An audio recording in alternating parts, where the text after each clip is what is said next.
Bom, Mônica, você é pesquisadora lá na Universidade Federal de Santa Catarina, é isso? E por que você resolveu pesquisar aqui cultura digital dentro da escola? Qual é que é a tua área de pesquisa específica? Então, eu trabalho com educação e comunicação, né? Desde de estudos da infância até a formação de professores na perspectiva da mídia e educação.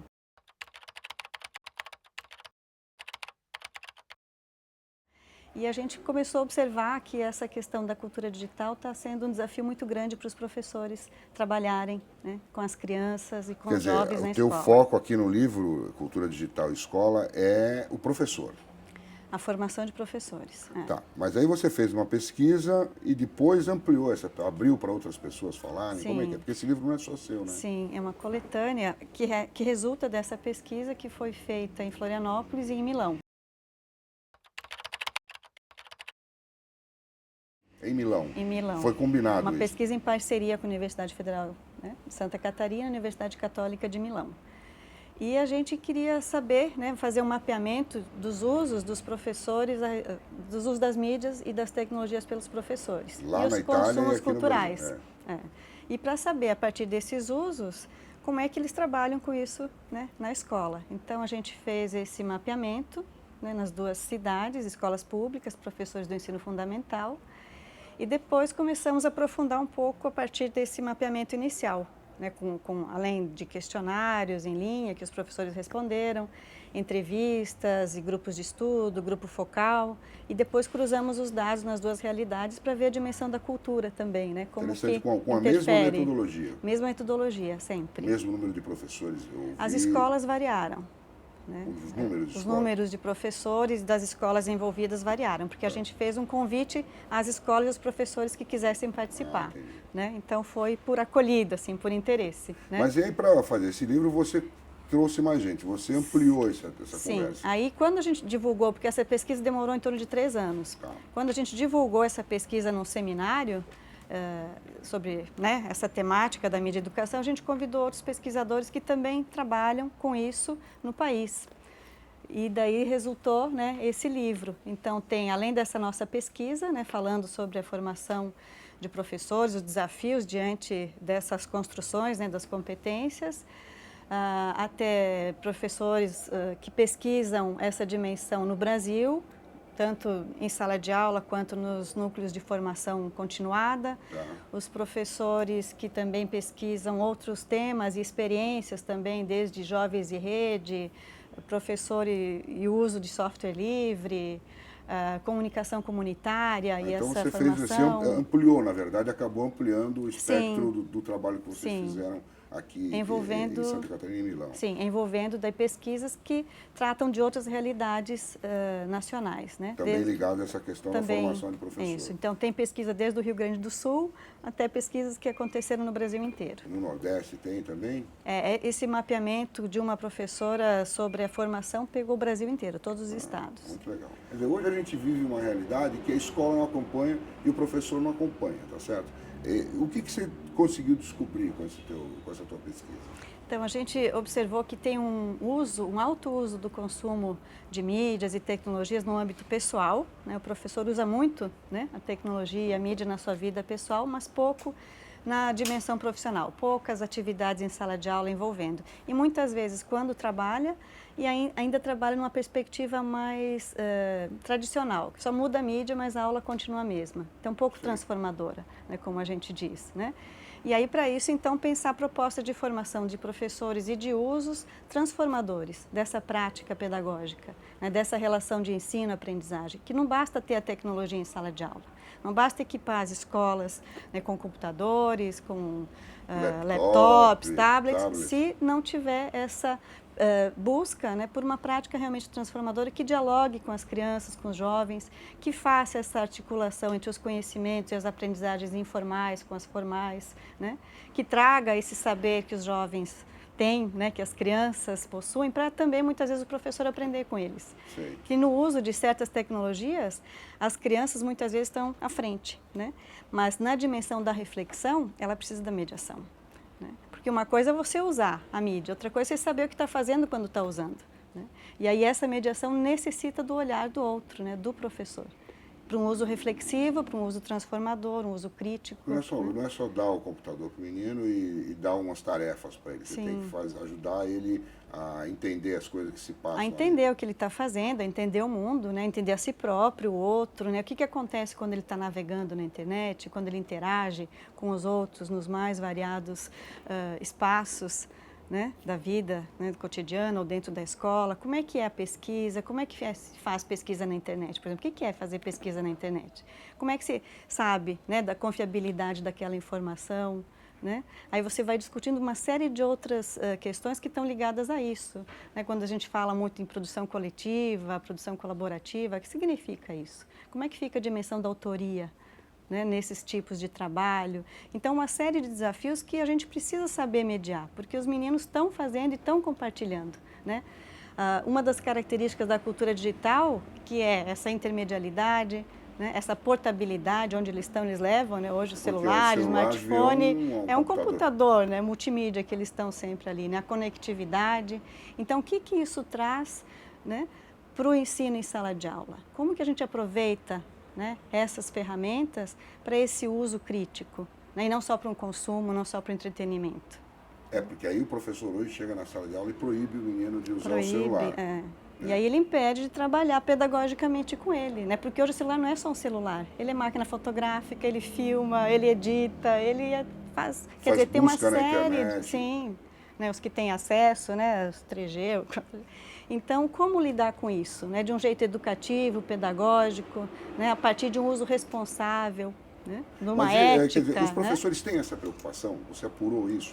Então, a gente conseguiu mapear alguns perfis de uso. Né? Tem o professor resistente, que não usa, não quer e não gosta né, da tecnologia. Tem o iniciante. Ele não quer e não gosta porque ele não conhece bem, é isso? E tem aqueles que não querem nem aprender. Tem aqueles que não usam porque não conhecem, mas que querem aprender, e tem aqueles que não querem e se recusam, né, que a gente chama o resistente. Né? E tem o iniciante, aquele que começa a usar, que está disposto, né, a trabalhar, aquele praticante que já tem um trânsito maior, e tem o pioneiro, que a gente fala, o pioneiro que transita por várias mídias, tecnologias, linguagens. Né? É uma espécie de guerrilheiro ali na escola que está ali carregando a bandeira. Né? E muitas vezes esses projetos multimídia, essa aprendizagem multimídia acaba contaminando, né? Porque ela envolve também um outro jeito de organizar o ensino. Né? Currículos ou propostas interdisciplinares, professores trabalhando junto, como se fossem comunidades de práticas mesmo, né? Então, isso também possibilita esse trânsito, né, que atravessa não só a vida, né, mas as disciplinas, porque está ali no mundo. Né? Então, quando o professor consegue fazer um projeto coletivo junto com os colegas, né, tem uma repercussão diferente. Né? Por exemplo, as crianças se envolvem, e a gente trabalhou isso agora nessa pesquisa mais recente que eu estou fazendo, um trabalho com, por exemplo, era rádio na escola, rádio escolar, web rádio. E os meninos tinham um domínio muito grande, né, e alguns professores não tinha um certo receio. Aí a gente convidou os meninos para fazer uma oficina para os professores. Vamos trabalhar junto, né? Por que não aprender com eles? Então, nessa formação, a gente trouxe as crianças, os jovens, para trabalhar junto com os professores. Então, você muda de lugar também, né, do saber. Aí o professor também tem que reconhecer esse não saber, mas aonde que ele entra? Né? Onde que ele aprende e aonde que ele faz essa mediação a partir da reflexão crítica. Sei, mas aí ele acaba, isso o jovem não tem. Cooptando o aluno de maneira mais profunda, né? Se ele se submete a ser aluno do aluno... Sim, daí estabelece uma parceria. Uma parceria, né? Uma parceria naquilo que Paulo Freire falava, né? Do professor que também aprende com o aluno. Isso. Né? E esse é o caminho. Mas agora, você falou aqui, você fala de formação de professores, né? O professor precisa ter essa formação, é preciso mudar a formação do professor para incorporar essas novas tecnologias, essa cultura da mídia. Sim, né? Ele precisa desenvolver essas competências, né? Já na faculdade? Sim, desde a formação inicial, desde a faculdade e depois na formação continuada. Para incluir, né, essa dimensão, né, do uso da ferramenta, né, de saber usar, saber se expressar nessas múltiplas linguagens. Né? Não é só o texto escrito, né? É o texto escrito, é a imagem, é o audiovisual, é tudo isso. Né? E também, claro, aquela formação clássica, né, que ele tem, aquele domínio que ele tem que ter do seu conteúdo, da sua matéria, né? E da sua didática, né, da sua prática pedagógica, para poder fazer uma proposta realmente que seja, né, mais significativa. para envolver as crianças, para envolver os jovens. Mas só isso não basta também, né? Porque basta. a escola toda está montada em cima de uma plataforma antiga, de um jeito antigo de se dar aula, Sim, de aí, se ensinar. E aí a gente vai ter que pensar numa outra escola, né? Não só na outra escola no sentido da arquitetura, né, da escola, que tem que ser repensada também, né, essa estruturação, mas também no sentido das próprias políticas públicas, né, daquilo que vem, como que se chegam essas políticas públicas para a escola, né, que demandas que ela tem que atender, que muitas vezes não são as delas, né? Então, como pensar ou como transformar essa história para que ela realmente se configure num centro de cultura? Né? Então, você teve contato aqui com gente de outros países, principalmente da Itália, né? Sim. Lá é diferente daqui essa questão? A escola já está se voltando mais para essa sociedade da informação? Então, tem algumas questões muito interessantes que essa pesquisa traz, né? Muitas situações a gente vê que só muda de endereço, que os problemas continuam os mesmos, né? E os jeitos de lidar com eles é que vão mudando. Agora tem outra questão de fundo que é um pouco que diz respeito à própria tradição cultural, né, da escola italiana, né, o capital cultural dos professores, as ofertas, né, e os espaços de cultura são diferentes. Então lá eu diria que tem mais apropriado determinados usos, né, na prática pedagógica. Você acha que a escola italiana está mais perto de alcançar esse ideal do que a gente? Não sei, não diria mais perto, mas eu acho que em alguns aspectos eles estão mais apropriados do uso dessas tecnologias.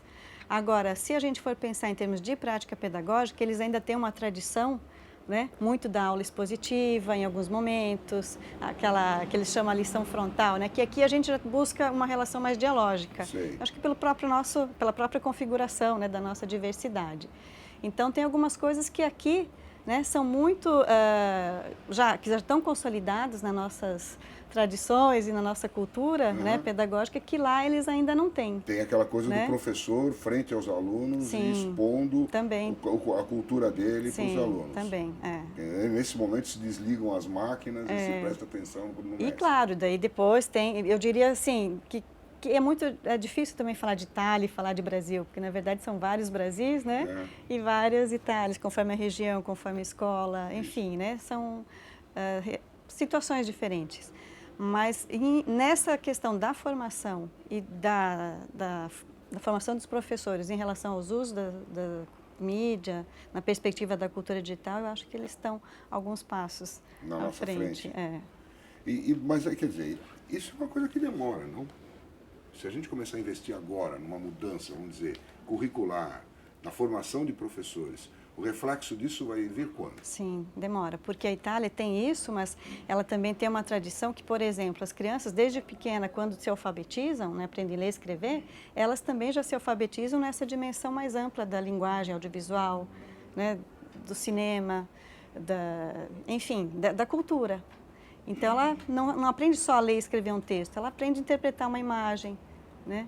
A entender os códigos da linguagem audiovisual, a saber que aquela propaganda ou aquela publicidade ou aquele jornal foi editado. Enfim, ela já tem, né, isso desde pequeno. Então, claro que na vida escolar, né, trabalhando com isso, você vai tendo a chance de desenvolver esse olhar mais refinado e mais sofisticado sobre, né, o mundo. Quantas pesquisas que tem aqui no livro? São pesquisas e são também experiências, né? E relatos de experiência. Tem relatos de experiência, sim, pesquisas e relatos de experiência. Sim, pesquisas e experiências.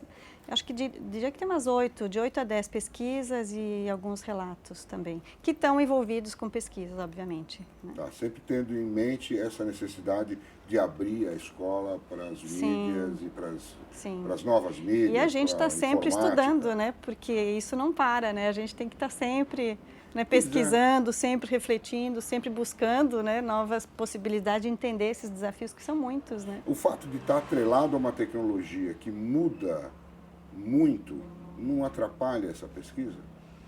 por exemplo, você publica esse livro aqui, daqui a uns 2, 3, 4 anos ele pode já estar ultrapassado. Sem falar que tem o tempo da produção, né, do conhecimento, no caso da pesquisa, depois o tempo da divulgação, depois o tempo da publicação, né? Então, muitas vezes, quando a pesquisa é divulgada, ela está falando de uma realidade de 3, 4 anos atrás, que hoje já está configurada de uma outra forma. Por causa do avanço da tecnologia. Por causa do avanço da tecnologia, porque a realidade está muito dinâmica e muda muito. Ok, professora, obrigado por suas informações. Obrigada.